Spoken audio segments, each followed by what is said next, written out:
నమస్తే, welcome to ANN. నేను Lakshminag నర్హర్ city. Headlines చూద్దాం. జగదీశ్వర్ రెడ్డి వ్యాఖ్యలపై ప్రభుత్వం అద్దంకి ఆగ్రహం. మీది బీఆర్ఎస్ పార్టీనా అని ప్రశ్నించిన దయాకర్. బండి భగీరథ్ ఫోక్సో కేసులో విచారణ వేగవంతం. భగీరథ్ స్నేహితులకు నోటీసులు జారీ చేసిన కోర్టు. 43 ఏళ్ల తర్వాత నార్వేలో భారత ప్రధాని మోడీ పర్యటన. ఇండియా నార్డిక్ సంబంధాల్లో కొత్త అధ్యాయం. చైనాలో భూకంపం, 2 మృతి. గ్వాంగ్జూలో కంపించిన భూమి రిక్టర్ స్కేల్పై 5.2గా నమోదు.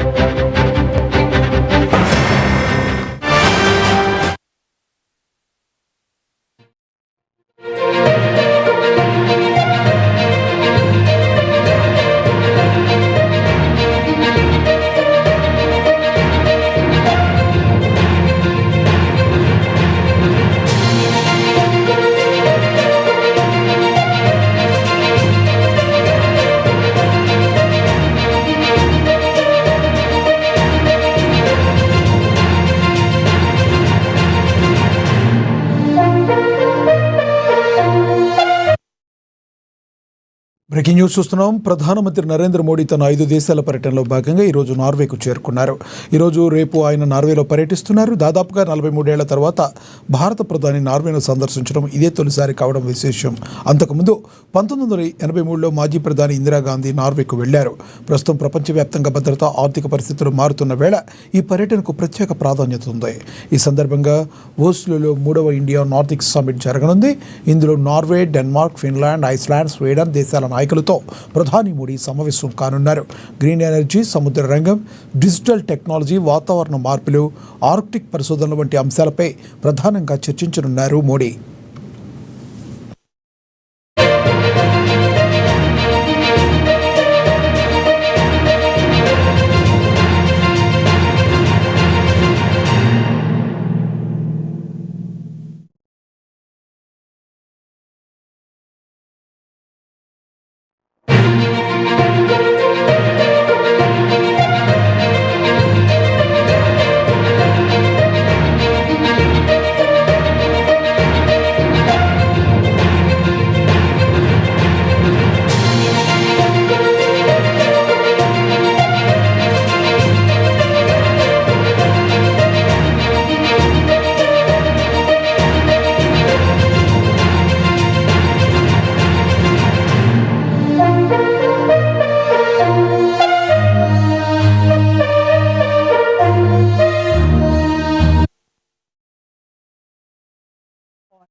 के रिश्तों में एक नए युग का आरंभ होने जा रहा है, जहाँ पर 43 साल बाद प्रधानमंत्री है। और ऐसे में ये दौरा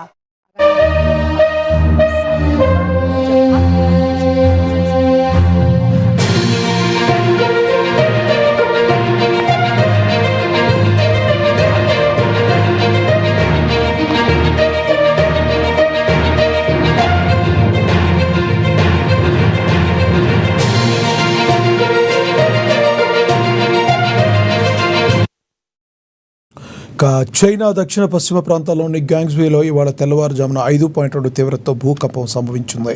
ఈ ఘటనలో 2 మృతి చెందగా మరో 4 గాయపడ్డారు, ఆసుపత్రిలో చికిత్స పొందుతున్నారు.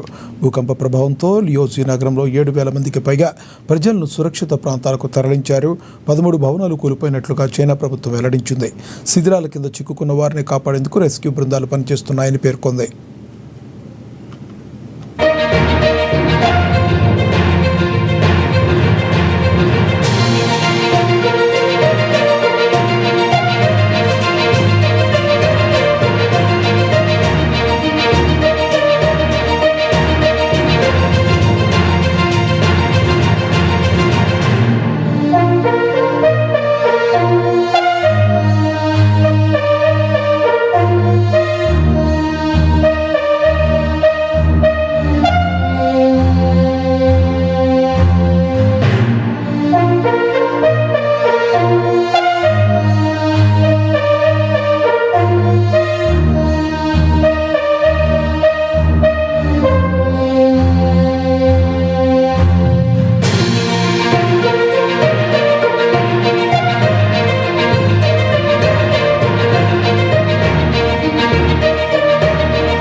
了，我们几家房子全部倒了。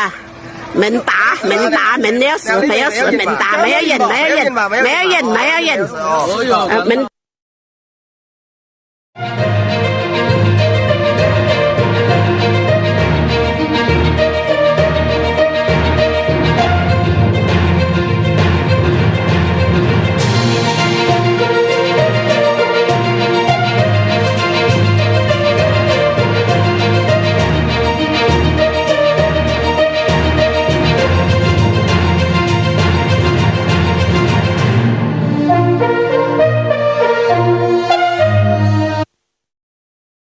బ్రేకింగ్ న్యూస్ చూస్తున్నాం. బండి భగీరథ్ ఫోక్సో కేసులో పోలీసులు విచారణ వేగవంతం చేశారు. ఇప్పటికే పోలీసుల ముందు లొంగిపోయిన బండి భగీరథ్కు కోర్టు 14 రోజుల జ్యుడిషియల్ రిమాండ్ విధించిన విషయం తెలిసిందే. మరోవైపు సోషల్ మీడియాలో మైనర్ బాలికను ట్రోల్స్ చేస్తూ బండి భగీరథ్కు అనుకూలంగా వీడియోలు, రీల్స్ చేసిన వారిపై కేసులు నమోదు చేశారు పోలీసులు. తాజాగా బండి భగీరథ్ స్నేహితులకు నోటీసులు జారీ చేసిన పోలీసులు వారిని విచారణకు పిలిచేందుకు రంగం సిద్ధం చేశారు.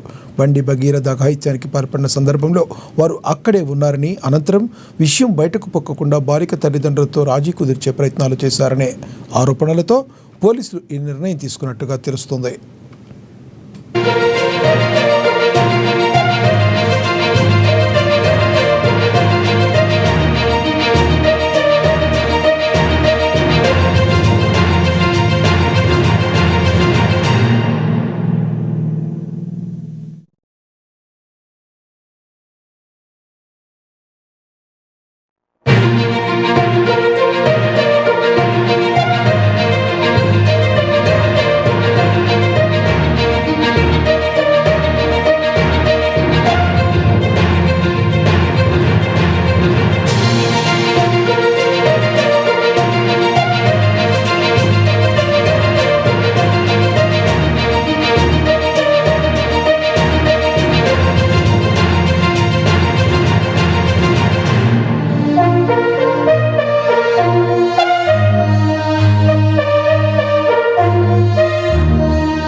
బండి భగీరథ్ ఫోక్సో కేసులో పోలీసులు విచారణ వేగవంతం చేశారు. ఇప్పటికే పోలీసుల ముందు లొంగిపోయిన బండి భగీరథ్కు కోర్టు 14 రోజుల జ్యుడిషియల్ రిమాండ్ విధించిన విషయం తెలిసిందే. మరోవైపు సోషల్ మీడియాలో మైనర్ బాలికను ట్రోల్స్ చేస్తూ బండి భగీరథ్కు అనుకూలంగా వీడియోలు, రీల్స్ చేసిన వారిపై కూడా కేసులు నమోదు చేశారు పోలీసులు. తాజాగా బండి భగీరథ్ స్నేహితులకు నోటీసులు జారీ చేసిన పోలీసులు వారిని విచారణకు పిలిచేందుకు రంగం సిద్ధం చేశారు. బండి భగీరథ్ అఘాయిత్యానికి పాల్పడిన సందర్భంలో వారు అక్కడే ఉన్నారని, అనంతరం విషయం బయటకు పొక్కకుండా బాలిక తల్లిదండ్రులతో రాజీ కుదిర్చే ప్రయత్నాలు చేశారనే ఆరోపణలతో పోలీసులు ఈ నిర్ణయం తీసుకున్నట్లుగా తెలుస్తుంది.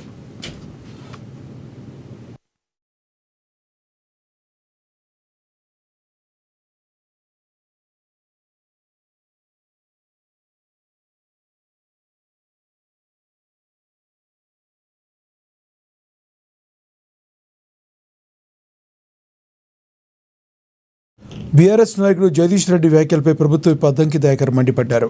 కాంగ్రెస్ నాయకులు బీఆర్ఎస్తో టచ్లో ఉన్నారంటూ హాస్యాస్పదమని ఆయన కొట్టిపారేశారు. అసలు ఇప్పటికే బీఆర్ఎస్కు చెందిన 10 మంది ఎమ్మెల్యేలు కాంగ్రెస్తో కలిసి నడుస్తున్న విషయం జగదీష్ రెడ్డికి తెలియదా అని ప్రశ్నించారు. తమ పార్టీలోనే గ్రూపులు తగాదాలు నడుస్తున్నాయని, అసలు అది బీఆర్ఎస్ పార్టీనో లేక టీఆర్ఎస్ పార్టీనో ముందు తేల్చుకోవాలని అద్దంకి దయాకర్ ఎద్దేవా చేశారు. కవిత జైలుకు వెళ్లిన తర్వాత కేసీఆర్, కేటీఆర్ ఒకవైపు, హరీష్ రావు, బీజేపీ ఒకవైపు చూస్తున్నారని ఆరోపించారు. 3 ముక్కలాటలాడుతూ గందరగోళంలో ఉన్న బీఆర్ఎస్ నేతలు కాంగ్రెస్పై మాట్లాడటం విడ్డూరంగా ఉందన్నారు. కాంగ్రెస్ నాయకులంతా ఐక్యంగా ఉంటూ పార్టీ బలోపేతానికి, ప్రజా సంక్షేమానికి కృషి చేస్తున్నారని అద్దంకి స్పష్టం చేశారు. జగదీష్ రెడ్డి గారు కాంగ్రెస్ పార్టీ నాయకులు బీఆర్ఎస్తో టచ్లో ఉన్నారని చెప్పడం అనేది హాస్యాస్పదం. మీ పార్టీ ఎమ్మెల్యేలు కాంగ్రెస్ పార్టీతో కలిసి పనిచేస్తున్నమాట మీకు తెలుసు. అయినప్పటికీ కూడా కాంగ్రెస్ పార్టీ నాయకులు మాతో టచ్లో ఉన్నారంటే అసలు మీ పార్టీ అంటే ఏ పార్టీ? బీఆర్ఎస్ పార్టీనా, టీఆర్ఎస్ పార్టీనా? మీ పార్టీ నుంచి వెళ్ళి టీఆర్ఎస్ పార్టీని పెట్టుకున్న కవిత వేస్తున్న ప్రశ్నలకే మీకు సమాధానం లేదు. హరీష్ రావు బీజేపీలో కలవడానికి ప్రయత్నం చేస్తూ మీ చుట్టూ తవ్వుతున్న గుంటల విషయం మీకు ఇంకా అర్థమే కాలే. అయినప్పటికీ కూడా కాంగ్రెస్ పార్టీ నాయకులు మీతో టచ్లో ఉన్నారని చెప్పి ప్రయత్నం చేస్తున్నారంటే ఇదొక ఫాల్స్ గేమ్. వాస్తవానికి మీ పార్టీ టీఆర్ఎస్ గా మార్చుకోవడానికి ప్రయత్నం చేస్తూ మల్లగుల్లాలు పడుతున్న పరిస్థితి ఒక చర్చ అయితే, కాంగ్రెస్ పార్టీ నాయకులు మీతో కలిసి వస్తారని ఎవరైనా భావిస్తారా? అసలే మీది ఒకవైపు మూడు ముక్కల ఆటగా ఉన్నది. ఇప్పుడు కవిత వెళ్ళిన తర్వాత కేసీఆర్ ఒకవైపు, కేసీఆర్ వైపు, ఆయన వైపు తెలియదు. హరీష్ రావు మరి మీతో ఉంటాడో బీజేపీతో పోతాడో తెలియని పరిస్థితి ఉన్నది. మీదే గందరగోళంగా ఉన్న పరిస్థితి. అవినీతి అక్రమాల కేసుల విషయంలో మీకే స్పష్టత లేదు. కాబట్టి ఇలా కాంగ్రెస్ పార్టీ నాయకులందరూ కూడా కాంగ్రెస్ పార్టీతో ఉన్నారు. కాంగ్రెస్ పార్టీని ఏ విధంగా బలోపేతం చేయాలని చూస్తున్నారు. మీరు ఇలా నిజామాబాద్ ఎంపీ ధర్మపురి అరవింద్పై ఫిషరీస్ చైర్మన్ మెట్టు సాయి కుమార్ తీవ్రస్థాయిలో ధ్వజమెత్తారు. అరవింద్ ఎప్పుడు అబద్దాలు తప్ప నిజాలు మాట్లాడారని విమర్శించారు. తెలంగాణలో 119 నియోజకవర్గాల్లో సగం చోట్ల బీజేపీకి అభ్యర్థులే లేరని ఎద్దేవా చేశారు. అరవింద్ నెత్తి మీద బొచ్చు రావడం ఎంత అబద్దమో, రాష్ట్రంలో బీజేపీ అధికారంలోకి రావడం కూడా అంతే అబద్దమంటూ ఘాటు వ్యాఖ్యలు చేశారు. అదృష్టం కొద్దీ గాలిపటంలో అరవింద్ 2 సార్లు ఎంపీగా గెలిచాడే తప్ప అతనికి కనీసం వార్డు మెంబర్గా కూడా పనిచేసే అర్హత కూడా లేదన్నారు. ప్రస్తుతం తెలంగాణలో బీజేపీకి ఉన్నది 8 మంది ఎమ్మెల్యేలైనా అక్కడ గ్రూపులు మాత్రం 16 ఉన్నాయంటూ ఎద్దేవా చేశారు. రాజకీయాల్లో అరవింద్ ఒక బచ్చా అంటూ తీవ్రంగా విమర్శించారు.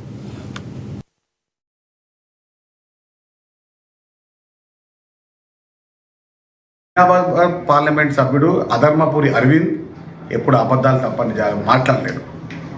కాంగ్రెస్ పార్టీ గురించి ఒంకర్ తింకర్ మాట్లాడుతూ ఉన్నాడు. భవిష్యత్తులో కాంగ్రెస్ పార్టీ రావడం కష్టం అంటున్నాడు. చిల్లర మాట్లాడే అరవింద్ ఒక మాట చెప్తున్నాను, రాజకీయంలో నువ్వు ఇంకా బచ్చగాని.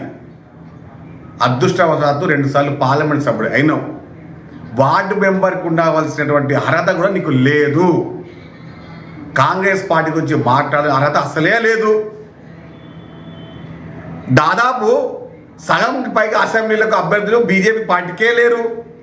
అయినా కానీ మోతాబరి మాటలు, చిల్లర మాటలు, చిల్లర వ్యవహారాలు, రాజకీయం గురించి మాట్లాడే బదులు, కాంగ్రెస్ పార్టీ గురించి మాట్లాడే బదులు కొంచెం ఒక చిన్నమాట చెప్తున్నా, వచ్చే 10 సంవత్సరాలు ముఖ్యమంత్రిగా యనుమల రేవంత్ రెడ్డి గారే ఉంటారు.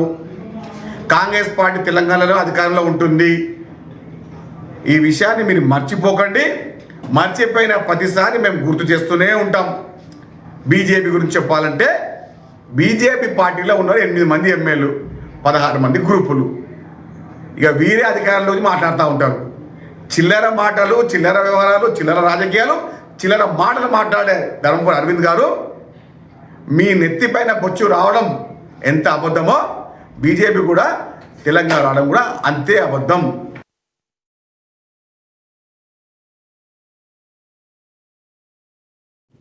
ఖమ్మం జిల్లా పార్టీ కార్యాలయంలో సిపిఐఎంఎల్ ప్రజాబంధ ఆధ్వర్యంలో సమావేశం నిర్వహించారు. మే 15 నుంచి 18 వరకు జరిగిన కేంద్ర కమిటీ సమావేశంలో ఆమోదించిన పలు రాజకీయ ఆర్థిక తీర్మానాలను పార్టీ రాష్ట్ర కార్యదర్శి పోటు రంగారావు వెల్లడించారు. ఈ సమావేశంలో ముఖ్య అతిథిగా ఆల్ ఇండియా కార్యదర్శి ప్రదీప్ సింగ్ ఠాకూర్ పాల్గొన్నారు. పశ్చిమాసియా సంక్షోభాన్ని దృష్టిలో ఉంచుకుని ప్రజలు ఏడాది పాటు బంగారం కొనుగోలుకు దూరంగా ఉండాలని ప్రదీప్ సింగ్ విజ్ఞప్తి చేశారు. ప్రధాని మోడీ పిలుపునిచ్చిన ఇంధన హేతుబద్ధీకరణ, అలాగే ఎరువుల వాడకం తగ్గింపు అంశాలను ప్రస్తావిస్తూ గత 7 ఏళ్లలో ప్రధాని విదేశీ పర్యటనలకే వేల కోట్లు ఖర్చయ్యాయని ఆరోపించారు. Things happening due to the faulty neoliberal internal policies and subservient foreign policy of Modi government to US imperialism. That is the result of this. So this fuel hike, this lockdown, all these things, this call of austerity is coming due to the wrong foreign policy. As because when Israel and America attacked Iran, then the policy of the Modi government is total support to Trump, total support to Netanyahu, and very bad relation with the Iran. Iran is the member of BRICS. With Iran we have 1,000 years of good relation. But now Modi government, now we have heard that there are certain cases in America of Gautam Adani and 30 తేదీల్లో fascist ప్రభుత్వ విధానాలకు వ్యతిరేకంగా, ఎస్ఐఆర్కి వ్యతిరేకంగా, అదేవిధంగా నీట్లో 22 లక్షల neat పేపర్ని బహిర్గతం చేసి 22 లక్షల మంది విద్యార్థుల్ని ఇబ్బంది పెట్టినటువంటి దానికి వ్యతిరేకంగా అదేవిధంగా పెట్రోలు, డీజిల్, గ్యాస్ ధరలు విపరీతంగా పెంచి ఇంకా పెంచడానికి సిద్ధమవుతున్న దానికి వ్యతిరేకంగా, అదేవిధంగానే ఇరాన్ యుద్ధం మీద కనీసం మౌనం దాల్చి మాట్లాడకపోవడం అనేది వ్యతిరేకంగా, అదేవిధంగానే ఇక్కడ ఉన్నటువంటి లేబర్ కోడ్ల రద్దుకు మొత్తం ప్రభుత్వ యంత్రాంగాన్నంతా, కేంద్ర ప్రభుత్వం యొక్క యంత్రాంగాన్నంతా ఉపయోగించి ప్రతిపక్షాలు లేని ఒక దేశాన్ని ఏలాలని చెప్పి మొత్తం తాను 50 సంవత్సరాల పాటు తానే అధికారంలో ఉండాలనే ప్రయత్నంలో బీజేపీ దేశవ్యాప్తంగా పెద్ద ఎత్తున యంత్రాంగాలను ఉపయోగించుకోవడమే కాకుండా మతాన్ని, అదేవిధంగా రాష్ట్రంలో సంచలనం సృష్టించిన దిశ కేసు సోషల్ మీడియా పోస్టులపై లింగోజిగూడ కార్పొరేటర్ దర్పల్లి రాజశేఖర రెడ్డి కీలక వ్యాఖ్యలు చేశారు. దిశ కేసు ఘటనపై సోషల్ మీడియాలో అసభ్యకరంగా, అనుచితంగా పోస్టులు పెట్టిన వారికి త్వరలోనే కోర్టు ద్వారా కఠిన శిక్షలు పడతాయని రాజశేఖర రెడ్డి స్పష్టం చేశారు. 2019లో దిశ ఘటన జరిగిన సమయంలో కొందరు యువకులు సామాజిక మాధ్యమాల్లో బాధితురాలిని అవమానించేలా పోస్టులు పెట్టారని వారు గుర్తు చేశారు. ఆ సమయంలో బాధ్యత గల పౌరుడిగా తాను ఎల్బీ నగర్ సైబర్ క్రైమ్ పోలీసులకు ఫిర్యాదు చేశారని పేర్కొన్నారు. ఆ కేసు ప్రస్తుతం కోర్టులో తుది ఎవిడెన్స్ విచారణకు వచ్చిందని రాజశేఖర రెడ్డి వెల్లడించారు. నిందితులకు ఖచ్చితంగా శిక్ష పడేలా న్యాయ పోరాటం చేస్తామని స్పష్టం చేశారు. పిల్లలు నాని 2018 సంవత్సరం 19వ సంవత్సరం దిశ ఇన్సిడెంట్, పేరు చెప్పలేం కాబట్టి దిశ ఇన్సిడెంట్, శంషాబాద్ లో ఒక రేప్ కేసు జరిగి మర్డర్ జరిగి తర్వాత కాల్ చేసిరు అమ్మాయిని. అందరికి గుర్తుండొచ్చు కేసు, అప్పుడు కాల్ చేసిరు. సో ఆ కేసులో ఆ రోజు సోషల్ మీడియాలా అడ్డమైన కామెంట్స్ చేసిన పిల్లల పైన నేను కేసు బుక్ చేసిన 2019 సంవత్సరంలో. పిల్లలు నాని, స్మైలీ, ఎవరెవరు ఉన్నాయి, 5-6 పేర్లు ఉన్నాయి. కేసు బుక్ చేసిన, అందరిని అరెస్ట్ చేసిండ్రు. సెక్షన్ సునీల్ ఏదేదో ఉన్నాయి, 5-6 పేర్లు ఉన్నాయి. నేను ఆ రోజు ఒక కేసు బుక్ చేసిన, ఎఫ్ఐఆర్ కూడా అయింది. FIR number 335/2019 LBRPS cyber crime లా నేను కేసు బుక్ చేసిన. ఆ కేసులో ఈరోజు నాకు ఎవిడెన్స్ ఉండే. సంగారెడ్డి జిల్లా పటాన్చెరు నియోజకవర్గం ఇస్నాపూర్ మున్సిపాలిటీ పరిధిలోని పాసమైలారం బయోకాన్ కంపెనీలో జిల్లా ఎస్పీ, జిల్లా అడ్మినిస్ట్రేషన్ అధికారులు, రెవెన్యూ అధికారులు మాక్ డ్రిల్ నిర్వహించారు. ఈ కార్యక్రమంలో మున్సిపల్ చైర్పర్సన్, ప్రజానాయకులు, పలువురు కార్మికులు పాల్గొన్నారు. అదనపు కలెక్టర్ పాండు, అదనపు ఎస్పీ చైతన్యరెడ్డి పర్యవేక్షణలో జిల్లా యంత్రాంగం అన్ని విధాలుగా సమాయత్తమై ఉందన్న విషయాన్ని ప్రయోగాత్మకంగా తెలిపారు. అన్ని శాఖలు పరస్పర సమన్వయంతో వ్యవహరిస్తూ పారిశ్రామిక ప్రమాదాల సమయాల్లో ఏ విధంగా వ్యవహరించాలన్నది ఆచరణాత్మక రూపంలో చేసి చూపించారు. అంబులెన్స్లు, అగ్నిమాపక శకటాలు, వైద్య బృందాలు, పోలీస్, రెవెన్యూ, ఎన్డీఆర్ఎఫ్ బృందాలు చేపట్టిన సహాయక చర్యలు విపత్తుల నిర్వహణపై సన్నద్ధతను చాటి చెబుతూ ప్రజల్లో, పరిశ్రమ కార్మికుల్లో నమ్మకాన్ని పెంపొందించాయన్నారు. అత్యవసర సమయాల్లో అప్రమత్తో నష్టాన్ని నివారించవచ్చునని అదనపు కలెక్టర్ పాండు తెలిపారు. అన్ని శాఖల అధికారులు, కంపెనీ యాజమాన్యం, ఎన్డీఆర్ఎఫ్ ఉద్యోగులు సమన్వయంతో మాక్ డ్రిల్ విజయవంతమైందన్నారు. కంపెనీలో ఏర్పాటు చేసిన ఫైర్ ప్రొటెక్షన్ సిస్టమ్ సమర్థవంతంగా పనిచేస్తుందని అడిషనల్ ఎస్పీ చైతన్యరెడ్డి తెలిపారు. స్టార్ట్ చేయండి, but at the same time initial. ఈరోజు మన రాష్ట్ర వ్యాప్తంగా జరిపిన మాక్ డ్రిల్ ప్రోగ్రాంలో భాగంగా సంగారెడ్డి జిల్లాలో బయోకాన్ ఫేజ్ 2 పాషమైలారం దగ్గర ఈరోజు మాక్ డ్రిల్ నిర్వహించడం జరిగింది. ఇందులో భాగంగా మేము మార్నింగ్ 9:30 నుంచి ఈ మాక్ డ్రిల్ ప్రోగ్రాం స్టార్ట్ అయింది. ముందు ఇన్సిడెంట్ జరిగిన చోటు దగ్గర తెలుసుకున్న కంపెనీ యాజమాన్యము ఇమ్మీడియట్గా డిస్ట్రిక్ట్ హెడ్ క్వార్టర్స్కి ఈ కాల్ని చేయడం జరిగింది. అక్కడి నుంచి డిస్ట్రిక్ట్ హెడ్ క్వార్టర్స్ నుంచి మాకు ఇన్ఫర్మేషన్ వచ్చింది. Additional collector, RDO, DSP, collector, SP అందరికీ ఈ ఇన్ఫర్మేషన్ రావడం వల్ల అక్కడి నుంచి మేము ఫస్ట్ ఈ యాజమాన్యం యొక్క టీమ్ని మేము అలర్ట్ చేయడం జరిగింది. ఆ టీం అంటే ఎమర్జెన్సీ ఈఆర్టీ అని ఎమర్జెన్సీ టీం ఉంటుంది, ఎమర్జెన్సీ రిస్క్ టీం అని ఉంటుంది. ఆ టీములో మేము ఆ రెస్పాన్స్ టీంకి మేము ఇన్ఫర్మేషన్ చేయడం జరిగింది. అక్కడ నుంచి వాళ్ళు దాదాపుగా ఆ ఇన్సిడెంట్లో అంటే 20 మెంబర్సు ఆ జరిగిన ఒక యాక్సిడెంట్ దగ్గర జరిగిన చోటు దగ్గర 20 మంది అక్కడ వర్క్ చేయడం జరిగింది. అందులో వాళ్ళు ముందు ఫస్ట్ ఆ ఎమర్జెన్సీ టీము ఇద్దరిని కాపాడి బయటికి తీసుకురావడం జరిగింది. అందులో భాగంగా మళ్ళీ మేము అక్కడ వెళ్ళిన తర్వాత ఆల్ డిపార్ట్మెంట్స్ ఈరోజు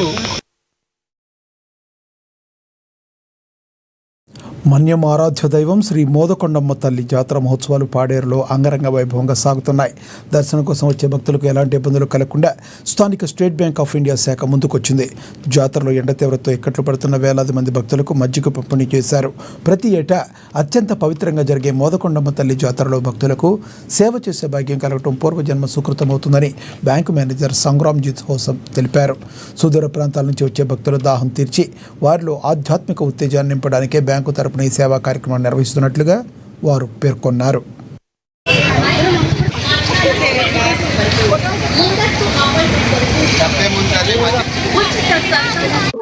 మన మోదమాంబ పండుగ సందర్భంగా మన భక్తులందరికీ మజ్జిగ వితరణ జరుగుతుంది. మన ప్రతి సంవత్సరం State Bank of India Bakuru branch పాడేరులో ప్రతి సంవత్సరం ఇలాగా మజ్జిగ వితరణ చేస్తుంది. ఈ సంవత్సరం మన అందరూ స్టాఫ్ అందరూ కలిసి ఈ మజ్జిగ వితరణ చేస్తున్నందుకు చాలా ఆనందంగా ఉంది. Thank you. రేపు 2 రోజులు మన మజ్జిగ వితరణ చేస్తుంటాం. రేపు 2 రోజులు మన State Bank of India Bakur branch ఎదురుగానే మన మజ్జిగ పంపడం జరుగుతుంది. భక్తులందరూ మన మోదమాంబ పండుగకి వచ్చిన భక్తులందరూ వచ్చి ఈ మన మజ్జిగని స్వీకరించగా కోరుకుంటున్నాం.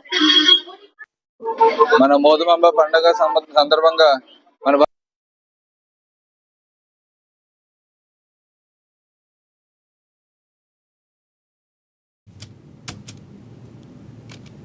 ఆర్టీసీ ప్రైవేటీకరణకు ప్రభుత్వం తక్షణమే ఉపసంహరించుకోవాలని Andhra Pradesh public transport department employees union జిల్లా కార్యదర్శి విజయ్ కుమార్ డిమాండ్ చేశారు.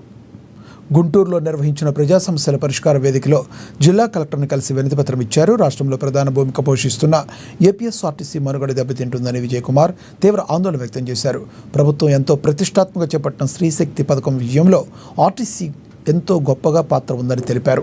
ప్రయాణికుల సమస్యలు రద్దీ తగ్గాలంటే మరో 3,000 కొత్త బస్సులను ఏర్పాటు చేయాలని పేర్కొన్నారు. మరణించిన ఉద్యోగులకు, రిటైర్మెంట్ ఉద్యోగులకు ప్రభుత్వం చెల్లించాల్సిన బకాయిలను వెంటనే విడుదల చేయాలని వారు డిమాండ్ చేశారు. నా పేరు ఇప్పుడు విజయ్ కుమార్ అండి. ఆంధ్రప్రదేశ్ పబ్లిక్ ట్రాన్స్పోర్ట్ డిపార్ట్మెంట్ జిల్లా కార్యదర్శి. మరి గత కొంతకాలంగా ఆర్టీసీ ఉద్యోగుల్లో నెలకొని ఉన్న అనిశ్చితి, అభద్రతాభావం మరి ప్రభుత్వానికి తెలియజేయడం ద్వారా మేము మొన్న అన్ని డిపోల్లో, మన రాష్ట్రంలో ఉన్న 129 డిపోలు, 4 వర్క్షాపుల్లో ధర్నాలు నిర్వహించి ప్రభుత్వానికి నిరసన తెలియజేశాం. ఇది నిరసన అంటే ప్రభుత్వానికి వ్యతిరేక నిరసన కాదండి, అలాగే ప్రజలకు వ్యతిరేక నిరసన అంతకన్నా కాదు. మేము కూడా ప్రజల్లో భాగం కాబట్టి ఇక్కడ మేము ఉద్యోగులుగా, ఆర్టీసీ ఉద్యోగులుగా మేము ప్రభుత్వంలో విలీనమైనప్పటికీ మేము ప్రభుత్వంలో ఉన్నామా, ప్రైవేట్గా ఉన్నామా తెలియని పరిస్థితుల్లో ఆర్టీసీ ఉద్యోగులు చాలా ఇబ్బందుల్లో ఉన్నారు, తెలియని పరిస్థితుల్లో ఉన్నారు. ఇప్పుడు ఆర్టీసీ ప్రైవేటీకరణని నిన్న ఆర్టీసీ చైర్మన్ గారు శ్రీ కొనకళ్ళ నారాయణ గారు ప్రకటించడం, అలాగే ఉద్యోగులకి అభద్రతాభావం పెరిగిపోయింది. ఇక్కడ బస్సులు సరిగా లేవు, అన్ని స్క్రాప్ బస్సులు, 3,000 బస్సులు కొత్త బస్సులు. నా పేరు ఇప్పుడు విజయ్ కుమార్ అండి. ఆంధ్రప్రదేశ్ పబ్లిక్ ట్రాన్స్పోర్ట్ డిపార్ట్మెంట్ జిల్లా కార్యదర్శి.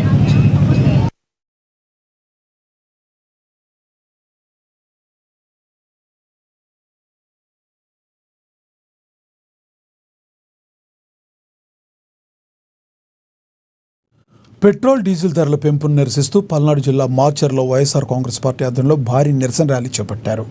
వైఎస్ఆర్సీపీ అధినేత వైఎస్ జగన్మోహన్ రెడ్డి ఆదేశాల మేరకు జిల్లా మాజీ ఎమ్మెల్యే పిన్నెల్లి రామకృష్ణారెడ్డి నేతృత్వంలో ఈ కార్యక్రమం జరిగింది.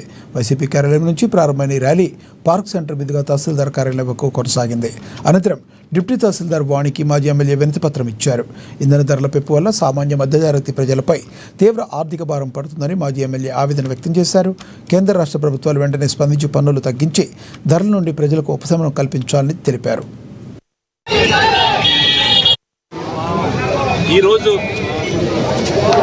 దేశంలో, రాష్ట్రంలో ఈ కూటమి ప్రభుత్వం పేద ప్రజల మీద నడ్డి విరిసే విధంగా కూడా ఈరోజు పెట్రోల్ డీజిల్ రేట్లు విపరీతంగా పెంచడం జరిగింది.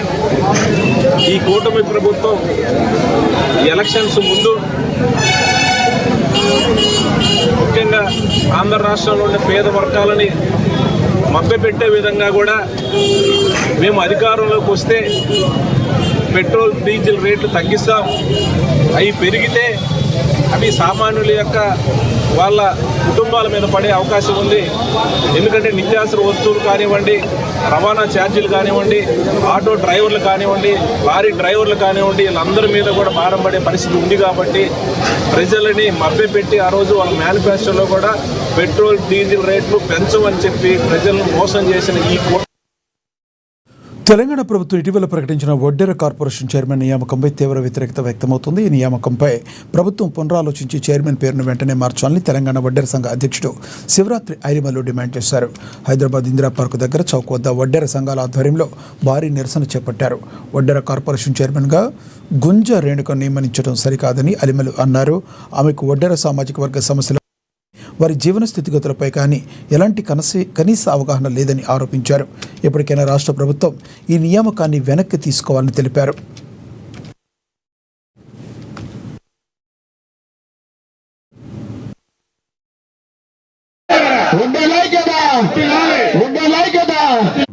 తెలంగాణ వడ్డెర సంఘం అండ్ చారిటబుల్ ట్రస్ట్ ఆధ్వర్యంలో ఇందిరా పార్క్ వద్ద దీక్ష నిర్వహించాం. ఈ దీక్ష యొక్క ముఖ్య ఉద్దేశం కాంగ్రెస్ పార్టీ వడ్డెర్ల అవినీతికై వడ్డెర కార్పొరేషన్ ఏర్పాటు చేసి కార్పొరేషన్కు చైర్మన్గా శ్రీ గుంజా రేణుక గారి పేరును ప్రకటించింది.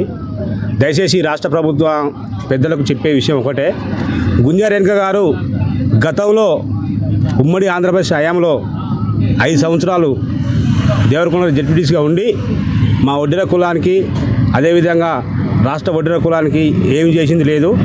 దయచేసి కాంగ్రెస్ పార్టీ పెద్దలకు తెలియపరిచేది అంటే, మీరు ప్రకటించిన ఏదైతే పేరుందో ఆ పేరును వెంటనే తొలగించి వడ్డెర కులం కోసం, వడ్డెర సంఘం కోసం పనిచేసి అదేవిధంగా వడ్డెర్ల పూర్తి స్థితిగతులు తెలిసిన వ్యక్తి, వడ్డెర సంఘం సభ్యుడు, మీ కాంగ్రెస్ పార్టీ కార్యకర్తను నూతన చైర్మన్గా ప్రకటించాలని ఈ మీడియా ద్వారా రాష్ట్ర ప్రభుత్వం తెలియపరుస్తూ, మీరు ప్రకటించిన ఎలా రాష్ట్రంలో భారీ ఎత్తున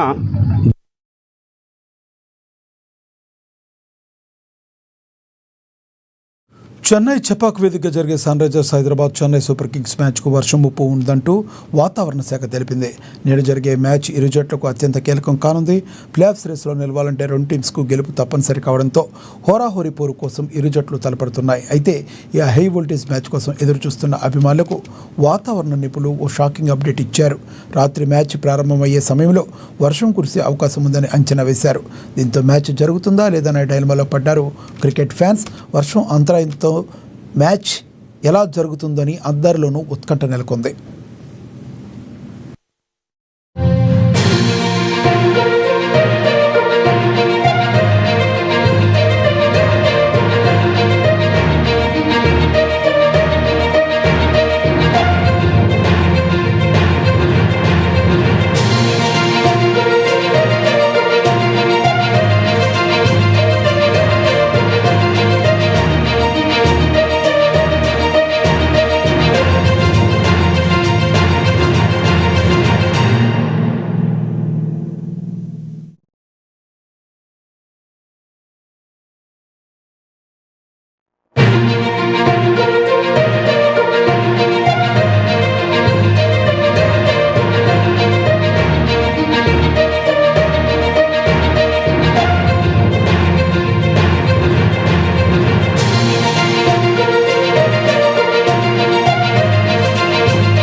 సో ఎంతో అందరూ కూడా ఎంతో ఎంతూజియాజంతో ఎదురు చూస్తున్నారు వర్షం పడకూడదని. అశేష క్రికెట్ అభిమానులు చెన్నై ఫ్యాన్స్ కావచ్చు, అదేవిధంగా ఎస్ఆర్హెచ్ ఫ్యాన్స్ కావచ్చు కోరుకున్నారు. వరుణుడు కరుణించాడు. మరి టాస్ గెలిచి చెన్నై సూపర్ కింగ్స్ బ్యాటింగ్ అయితే ఎంచుకుంది. దీంతో అత్యంత ఎంతో ఎంతూజియాజంతో ఎదురు చూస్తున్న అందరికీ కూడా ఇది ఒక చాలా హ్యాపీ న్యూస్గా చెప్పుకోవచ్చు. చెన్నైకి కూడా ఇది చాలా ఇంపార్టెంట్ మ్యాచ్, అదేవిధంగా ఎస్ఆర్హెచ్ కూడా చాలా ఇంపార్టెంట్ మ్యాచ్. తమ చెన్నై గెలుస్తుందని తమిళనాడు అభిమానులు, అదేవిధంగా ఎస్ఆర్హెచ్ గెలుస్తుందని హైదరాబాద్ అభిమానులు కోరుకుంటున్నారు. ఏం జరుగుతుందో వేచి చూద్దాం. ప్రస్తుతానికైతే అంతా గుడ్ న్యూస్ తెలుస్తుంది. మ్యాచ్ ప్రారంభమైంది ఇప్పుడే. చెన్నై సూపర్ కింగ్స్ బ్యాటింగ్కి దిగింది. టాస్ గెలిచి బ్యాటింగ్ ఎంచుకుంది చెన్నై సూపర్ కింగ్స్. అందరూ కూడా కొంత షాక్ గురయ్యారు. ఎందుకంటే మ్యాచ్లో వర్షం పడే అవకాశం ఉంటే ఎవరైనా కూడా బౌలింగ్ తీసుకుంటారు. కానీ టాస్ గెలిచి బ్యాటింగ్ తీసుకోవడంతో ఒకవేళ చెన్నై తప్పు చేసిందా అని అనుకుంటున్నారు. బట్ అక్కడ చెన్నై యొక్క పరిస్థితుల గురించి అంతా కూడా చెన్నై హోమ్ గ్రౌండ్ అవటం చెన్నైకి అదొక అడ్వాంటేజ్ అయ్యే అవకాశం చాలా స్పష్టంగా కనబడుతుంది. మరొకసారి ఇక ఎస్ఆర్హెచ్ అయితే తన ఆఖరి మ్యాచ్ని ఆర్సీబీతో ఆడాల్సి ఉంది హైదరాబాద్లో. కానీ చెన్నైలో గెలుపుతో మరొకసారి చెన్నై మీద పైచేయి సాధించాలని ఎస్ఆర్హెచ్ చూస్తుంది. చూద్దాం ఏం జరగబోతుందో. ఇప్పుడైతే చెన్నై తన ఇన్నింగ్స్ని ప్రారంభించింది. ఇవి బులెటిన్ అప్డేట్స్.